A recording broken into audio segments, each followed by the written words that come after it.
Good evening. I'm David Muir. And I'm Elizabeth Vargas. Most families have scrapbooks, family photo albums, but tonight's household has taken that to the extreme. Years worth of recordings, and not just the happy times. These were recordings made in private from a sort of command center right inside the home. But when a tragedy occurs and those recordings might solve everything, where are they? 48 hours vanished. But right here tonight, what the camera didn't see and the just finished murder trial that the country did see. Here's Jim Avila. What would we see if your home was being watched inside and out 24 hours a day by 21 surveillance cameras? Watching as you sat on the couch in front of the TV, unblinking as you sneak outside for a smoke on the porch. Show me where you saw cameras. If you see the front door to the right of it, basically up in the corner, there was a camera out there, up on the top eave, on the back corner of the house. Welcome to Sydney's Cove, a quiet cul-de-sac in Lawrenceville, Georgia, 40 miles north of Atlanta. A small town where the bells of the First Baptist Church can be heard in the backyard, and dinner time is marked by the rumble of freight trains. It's home to Matt and Nique Leili, their daughters Amanda and Rebecca, and Nique's older daughter Alex from a previous marriage. Why all the cameras? Matt's in the business. He sells security systems, a tech-savvy law and order guy who's become a one-man neighborhood watch. We sat down with Nique's family, her father, Doug Chatham, her daughter Alex, and sister Amy. I knew that there were cameras all over the place because, I mean, he made a point to sort of brag about it, really. It was sort of a source of pride for him. The house seems so tranquil on the outside. Matt and Nique, both 44 years old, married on Valentine's Day, together 13 years, many of them good. She was Southern, an accountant, the breadwinner. Matt, a transplanted New Yorker, called her baby cakes. Nique actually told me, that she was in love with him. Their daughters, Rebecca and Amanda, now teenagers, posted this YouTube video of the couple's trip to Hawaii to frolic in the sun.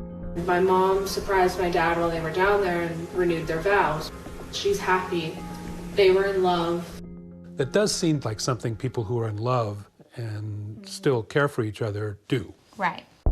But just like Hawaii's famous volcanoes, this love affair is about to blow like Kilauea in the dark of night. And thanks to Matt's over-the-top obsession with security everywhere, we hear it all. Get out of my way before I start breaking in this office. Look at the way we're approaching this. The first I'm fixing to start breaking. time. I know you are. I know you Get out of the are. way. That steel magnolia plus-size voice belongs to the petite Nique Leili, 5'3", 98 pounds soaking wet. Matt is a giant oaf of a man, 6'5", 250 pounds, big enough to lift his tiny wife Nique with one hand. But on some of these recordings, he sounds like a punching bag. I can't keep doing this. These fights that we're having. You are unbelievable. How you can dare sit here and talk to me about how I spent my time. The reasons for their fights might sound familiar: money and sex. The Leilis are $300,000 in debt. Their love life troubled. They are seeing a counselor. Pick it I am up. fighting for this marriage. That I. You! Here, you want the cop? The problem that I see is that what you want is not me and not us. Matt's surveillance business has become his obsession. Watching, always watching. The porch cams, the yard cams, the driveway cams, all diligently documenting the daily non-events of suburban life. This guy has a system in his house that the military would be jealous of. We're talking about a huge server, bigger than something that we would even have at the police station. Alex moved out at 16 because she couldn't get along with her stepdad Matt and his cameras, leaving her younger half-sisters behind. It was very uncomfortable all of the time. He had a camera in the living room that faced the couch, so if you wanted to sit down and watch TV, you were being monitored. But Matt insists there was a reason for all that surveillance. He'd grown worried his wife had become mentally unstable. I'm going to protect my child and make sure you're not a yelling, raving first. They do not need protection from me. Worse, she had a habit of storming off. Get the my way. Can we compromise here? No! There is no compromise. No!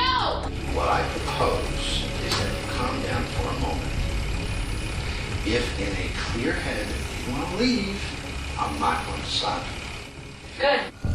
Now Matt's afraid Nique might run off in a rage and get hurt. To deal with that, he turns to another of his tech skills, hidden audio recorders, in her purse, in her car, and using her cell phone to track her. Here's Matt's explanation. I'm recording my wife. I've got a tracker on her, you know. I gotta find my wife every time she runs away. I mean, I'm not some over-possessive freak. The girls still living in the house, Amanda and Rebecca, are witness to the constant marital battles. My mom. In that YouTube video, which will play a big role in this story later, they say their mom was the problem. She was acting crazy. She was saying how she was tired of the voices telling her that people were talking bad about her, and she was tired of the voices telling her this and the voices telling her that. That was June 28, 2011. Nique calls 911. Documentation of what Matt says he fears. She's running away from home, and he is trying to stop her. When they call 911? Yes, my husband refuses to let me leave the house. My wife is yelling and screaming and just woke up the children. Do you really want the cops here? I think my wife just throwing a type of tantrum. I don't think we need the police. Let me have her tell me that, sir. All right, we need to pick up the phone, otherwise we gotta come.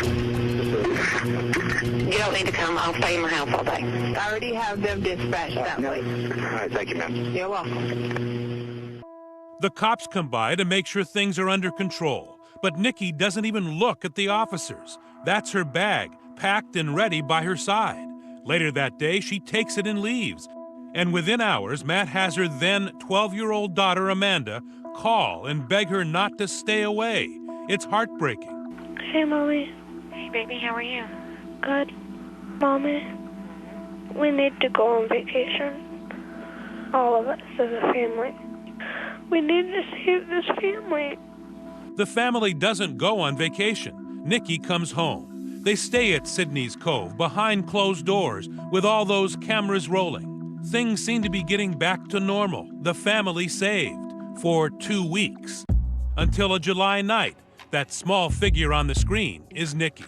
It's date night with Matt, dinner and a movie. And later that night, the Leili surveillance cameras show Nique out on the deck for a smoke before bed. We can't tell in this tape, but the cigarette is not the only thing smoldering that summer night. Nique Leili is about to disappear.